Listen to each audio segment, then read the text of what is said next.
നമസ്കാരം. ഗോവൻ വിശേഷത്തിലേക്ക് സ്വാഗതം. പോണ്ട മുനിസിപ്പാലിറ്റി കൗൺസിൽ ഏപ്രിൽ 15 മുതൽ ഘട്ടം ഘട്ടമായി പണമടച്ചുള്ള പാർക്കിംഗ് സംവിധാനം നടപ്പാക്കാൻ തീരുമാനിച്ചു.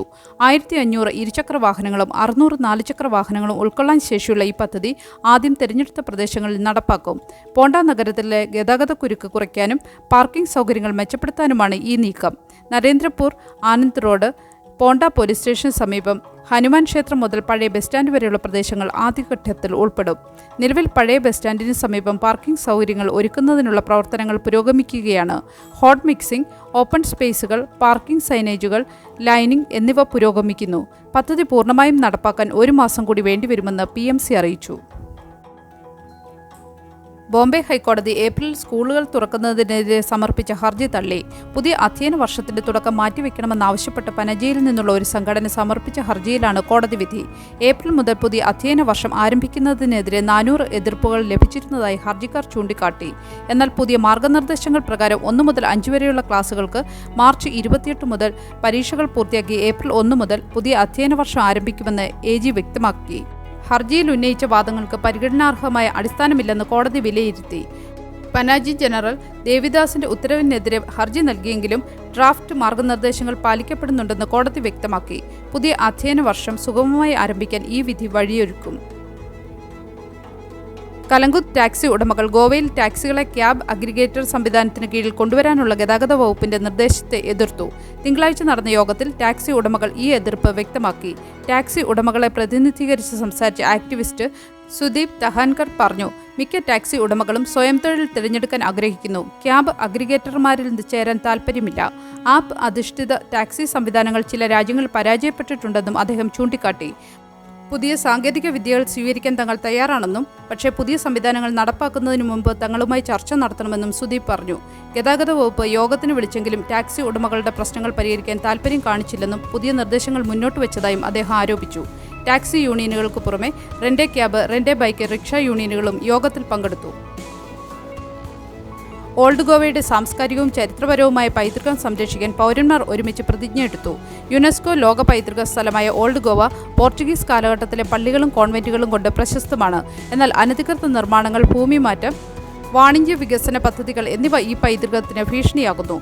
Save old Goa action committee ഉൾപ്പെടെയുള്ള സംഘടനകൾ ഈ പ്രദേശത്തെ സംരക്ഷിക്കാൻ ഒരു സമഗ്ര മാസ്റ്റർ പ്ലാൻ രൂപീകരിക്കണമെന്ന് സർക്കാരിനോട് ആവശ്യപ്പെട്ടു.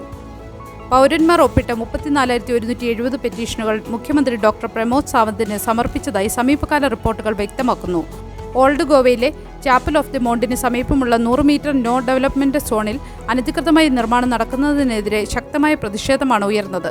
ഈ പൈതൃക സ്ഥലത്തിന്റെ പ്രാധാന്യം ലോകമെമ്പാടും അംഗീകരിക്കപ്പെട്ടിരിക്കെ അത് സംരക്ഷിക്കേണ്ടത് ഭാവി തലമുറയ്ക്ക് വേണ്ടിയാണെന്ന് പൗരന്മാർ ഊന്നിപ്പറയുന്നു.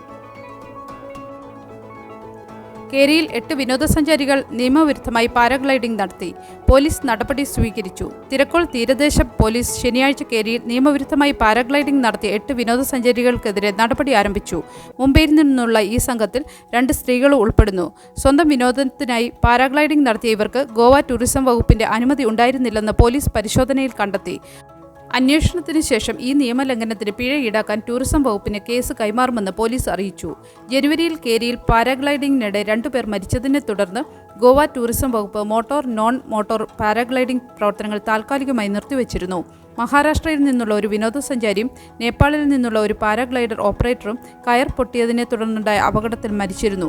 27 വയസ്സുള്ള പൂനെ സ്വദേശി ശിവാനി ഡബ്ലെയും 26 വയസ്സുള്ള സുമൻ നേപ്പാളുമാണ് മരിച്ചത്. പാരാഗ്ലൈഡിംഗ് കമ്പനി ഉടമയെ പോലീസ് കുറ്റപ്പെടുത്തി അറസ്റ്റ് ചെയ്തിരുന്നു. സർക്കാർ ഭൂമി കയ്യേറി വീടുകൾ നിർമ്മിച്ചവരെ നിയമവിധേയമാക്കുന്ന കാര്യം സർക്കാർ പരിഗണിക്കുന്നതായി ഗോവ റവന്യൂ മന്ത്രി അത്താനാസിയോ ബാബുഷ് മോൺസറേറ്റ് അറിയിച്ചു. 30 മുതൽ 40 വർഷം മുൻപ് കയ്യേറ്റം നടത്തി നിർമ്മാണം പൂർത്തിയാക്കിയ വീടുകൾക്ക് നിയമസാധുത നൽകുന്നത് സംബന്ധിച്ച് ആലോചിക്കുമെന്ന് മന്ത്രി വ്യക്തമാക്കി. ഈ നടപടി ഗോവയിലെ ദീർഘകാല കയ്യേറ്റ പ്രശ്നങ്ങൾക്ക് പരിഹാരം കാണാൻ സഹായിക്കുമെന്നാണ് സർക്കാർ പ്രതീക്ഷിക്കുന്നത്. എന്നാൽ ഈ നീക്കം വിവാദങ്ങൾക്ക് വഴിവെക്കുമെന്ന് വിമർശകർ ചൂണ്ടിക്കാണിക്കുന്നു. കയ്യേറ്റം നിയമവിധേയമാക്കുന്നത് ഭാവിയിൽ കൂടുതൽ അനധികൃത നിർമ്മാണങ്ങൾക്ക് പ്രോത്സാഹനമേകുമെന്ന ആശങ്കയും ഉയർന്നിട്ടുണ്ട്. മന്ത്രി ബാബുഷ് മോൺസറേറ്റ് മുമ്പും കമ്മ്യൂണിദാദ് ഭൂമിയിലെ കയ്യേറ്റങ്ങൾ നിയമവിധേയമാക്കാൻ ശ്രമിച്ചിരുന്നുവെങ്കിലും കമ്മ്യൂണിദാദ് സംഘടനകളുടെ എതിർപ്പ് മൂലം പദ്ധതി മുന്നോട്ട് പോയിരുന്നില്ല. ഈ പുതിയ പ്രഖ്യാപനം ഗോവയിൽ വലിയ ചർച്ചകൾക്ക് വഴിവെക്കുമെന്ന് പ്രതീക്ഷിക്കുന്നു.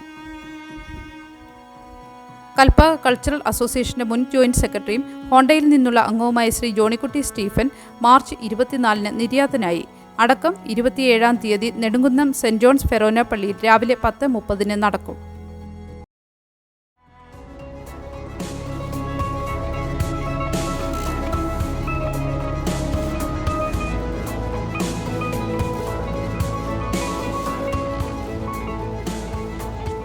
നല്ലൊരു ദിവസം ആശംസിച്ചുകൊണ്ട് ഗോവൻ വിശേഷം ഇവിടെ പൂർണ്ണമാകുന്നു.